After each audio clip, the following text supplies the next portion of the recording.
We're ready. Yeah, so ready. We've been like having a little pre-party over here. Oh no, wait. Oh God, is that our service or is that ours? Wait, okay, now I can hear you. No, it might be mine. Good? Yeah, I think we're good. Nice. Hi guys. Hi, I'm Shannon. Nice to meet you. Good to meet you. I was wondering how you guys would like set it up to make sure all three of you are on camera, but it's good that you guys got it figured out. We're like an old-timey barbershop quartet. I pop out first. Wow, that was synchronized. It's like you guys do music or something. Yeah. That's crazy. There's a lot of your fans that are on this side of things. I'm sure there's a ton obviously on your side of things. So we're going to get to like as many fan questions as we can while we all hang out. But I want to ask, first of all, how does it feel to be able to put on live shows again after such a long amount of time? It's been incredible for us. When we make albums, we really have a focus on what is this going to sound like live.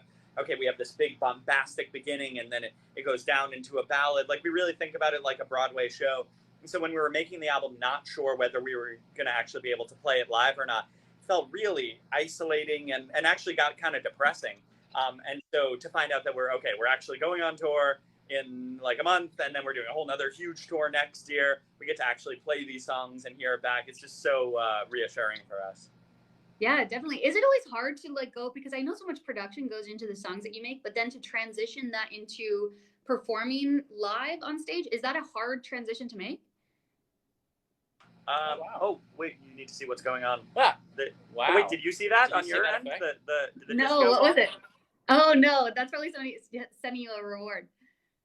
A reward? Yeah. You need to discuss about this because we're new to the TikTok world. If people like you and they want to support you, they send you a reward. So it either can do like cool glasses on your face or like a disco ball, and then it actually translates into money. So if you check your TikTok wallet after, you might have a few cents in there. Wow. What kind of money? You like money to spend on TikTok stuff or like real? No, like actual cash money. What would you say if we looked and we had like $3 million that we have never found before? You missed the sunglasses. Oh my God. You might have. Oh my! You just made $1,000. Oh my God! It's that much? Yeah. What was her? Your question was about the production. Oh yeah, my question was. Wait, what was my question? I was asking about like transitioning from like recording and producing to then having the songs ready to perform live. Oh, it's not that hard a process. Ryan's the one that sets that up. Yeah, I feel like our songs. Here, tilt it down a little bit. Oh yeah, sure.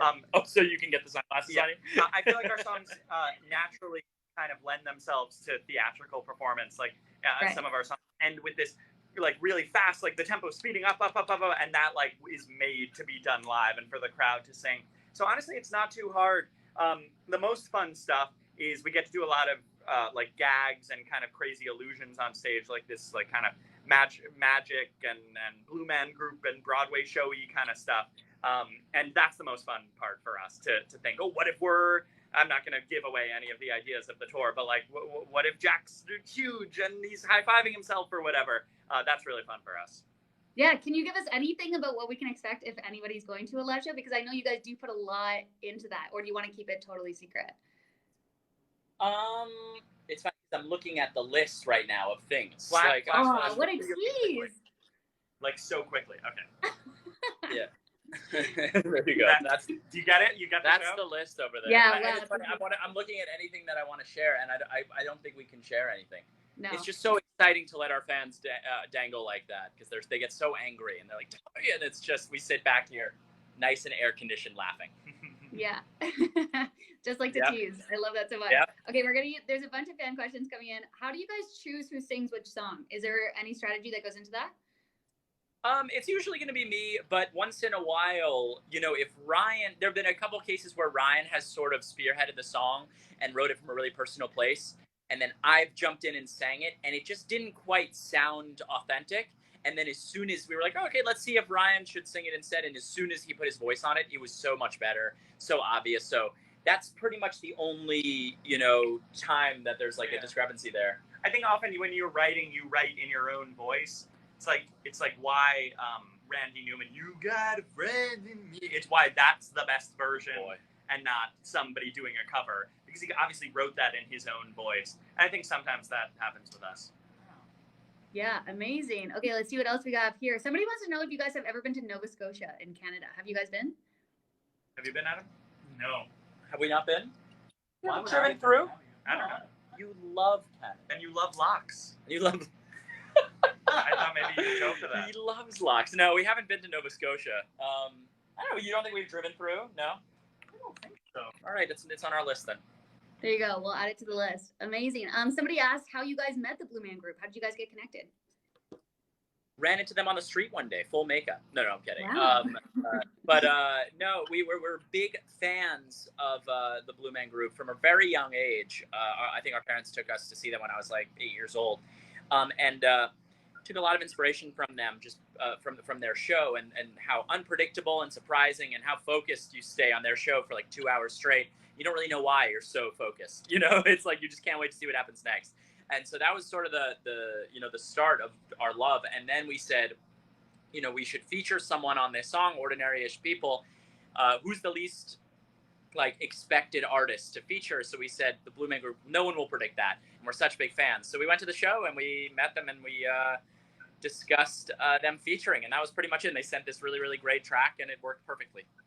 Oh, I love that. It's great when it works out just like that. Also, I read that Charlie Pellet, who's the voice of the New York subway, is a fan of you guys. And then that's how his voice ended up on your music. Can you tell me that story and how that happened? Yeah, sure. So we used his voice, the voice of the New York City subway, stand clear of the closing doors, please. That's what he's famous for. And we remixed that sound on stage years ago at like a album release party. And I guess the video got onto YouTube and he saw it and said, hey, this is so cool. I'm a big fan. And that was that. And we said, thanks. And then left it alone. And then a few years later, when we were writing Bang, we had the line, here we go. And we said, okay, like maybe our dad should sing it or maybe our neighbor. And like nothing really worked out exactly as we wanted it. And we were struggling. And then we realized, oh my God, like we have the best voice actor ever right in our inbox in Gmail. And we sent him a message and he was like, I would love to do this. Let me and then he sent it back the same day. And it was kind of magic because every interview we do, it's like, it's always their favorite part of the song. I love his voice and I can't stop saying, here we go. So he just killed it. Yeah, he really did. And it is something that like sticks in your head, like along with so much of that song because it is just so catchy. Yeah. A lot of people want to know if you have a favorite song from the album personally. I think it's probably different for all of us. I think we have a song called The Trick that is probably my favorite. Weird personal song. Maybe Bang for me. Yeah. What? You're so mainstream. Oh basic. So basic. What about you, Adam? I'm looking at the list. Probably 3 o'clock things. Oh, nice. Oh, nice. It's the most fun to play live. Oh, yeah. Nice. I love that. I actually was wondering, is there any correlation like with the number 3? Because I know you guys have like 3:30, 3 o'clock, 3 a.m. Is there anything with that or is that just coincidental? Not coincidental. We like it. I don't know. There's a few reasons. We want to stay nice and cryptic about that. It's up for interpretation for the fans. Okay, I like that. That way, yeah, and people can interpret it themselves, right? Yeah. Yeah, amazing. And also I noticed in the like a reoccurring theme in your music is like a reference to being kids or like being in the 8th grade and things like that. Why do you find that you find yourself like going back to that kind of era and that age? It's such a good question. Were you going to say something? No.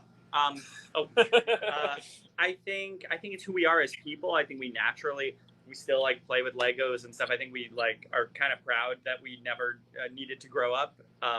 So that's kind of fun for us. I also think that we often talk about like 8th grade. People have pointed out, we talk about like being 13 and 14 a lot. I feel like that's just an age that's stuck with at least me because I'm usually the one that writes those kind of like nostalgic songs where you like, when you're 13, you've just figured out how to be a kid, and then everything gets all screwed up, and you're trying to learn how to be an adult, and that's like the most interesting point of my life so far. So it's I think why we keep going back. Yeah, I like that. Yeah, it is really that moment where you just like all of a sudden like kind of get pushed into being more of an adult and the real life, right? Yeah, and I don't think that ever happens again in your life unless something horrible happens to you and you have to learn how to be a new human being. Yeah, totally. Hopefully that doesn't happen because then you'll have to write songs about that, and who wants to? Yeah, exactly. Yeah, amazing. Okay, you guys have a music video coming out tomorrow. I wish it came out today so we could like break it down and talk about it. But is there anything that you can say in anticipation for it for the fans that are watching? Yeah. I don't know. What do you think? What can you say that's not giving too much away? We filmed it down in the Dominican Republic. We got Nice. Eduardo Ranabaldo, who has been directing a lot of our more recent videos, who's a childhood friend of ours. He directed it, and Austin Roa, who's our tour photographer, was the DP on it. So it was like a very tight knit crew. And we wanted to do like kind of a metaphorical version of Christmas in June, which is a song about trying to choose between work and love, and trying to make both of them work. And so we kind of came up with this metaphor for it. That's pretty poignant. Yeah, I love that. That's so great. We're getting people asking, Ryan, when are you going to break down the production for OK Orchestra? There, people had signs at the last festival that week. Really? Right in front. It was like 7 people. Ryan, when will you break down or something like that? It was. Wow. The fans are really serious about this. Ryan is being really evil with this thing. I've never been so desired in my life. Like, yeah, you got to keep it going. Really, I like them chasing after me and me being like, maybe I'll do it. Oh my God, it went right to your head. I'm the kinda, first sign of attention, Ryan's like, I need to milk this. Yeah. That's amazing. Oh, actually, the people on the iHeart sign, they're all freaking out because they are in the live right now that did that. So they're very excited that you brought that up. Had the signs. Oh, amazing. Yeah, that's so good. I love that so much. Okay, let's see what else people are asking here. Future collaborations planned. Can you give us anything with that? Yes. Go ahead. What? Yes, there are future collaborations. Oh yeah, there are. Sooner than you may. Yeah, I forgot. Yeah, definitely sooner than you may think. Oh, that's a good tease there. Love that. Good. That was a good one. Somebody asked, when can we get world tour dates? Are we working on that? September. September. We're just answering your questions. We never. I do know, that. this is great. we never I mean, answer the the fans are asking, so there you go. We got another question that says, do you plan to release more songs in the 360 reality audio? Oh wow.